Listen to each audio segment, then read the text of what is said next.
Government mba Japan nakwa United Nations Office for Project Service UNOPS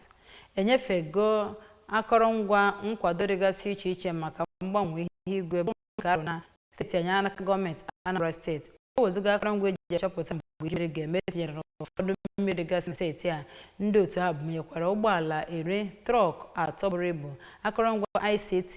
nakwa ihe ndị ọzọ ha nyere gọọmenti steeti a. Emmanuel Okonkwo bụ onye ọrụ anyị nọ n'ebe a ma kọrọ anyị akụkọ ka n'uju.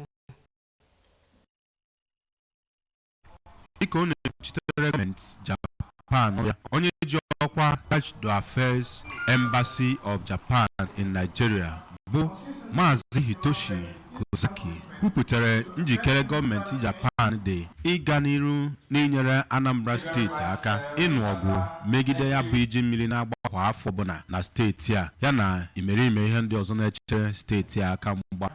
N'okwu ya, onye ji ọkwa UNOPS Project Manager bụ Maazị Herbert Apia, onye ji ọkwa Director UNOPS Ghana Multi-Country Office Dọkịta Ifeoma Charles Monwuba nọrọ oge ọ na-akọwa na ya bụ ọrụ ebele ha lụ na steeti a bụ nnọọ nke gọọmenti Japan wetara ego eji wee lụọ ya ma sitezie n'aka ụlọ ọrụ ya na-ahụ maka ihe na-eme n'obodo ndị ọzọ ya nakwazi ndị otu UNOPS wee lụọ ya.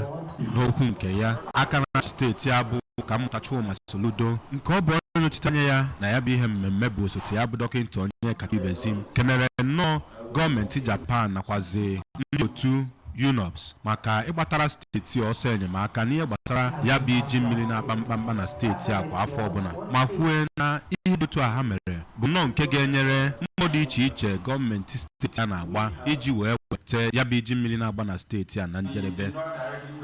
site n'obi gọọmenti dị n'Ọka. Emmanuel Okonkwo.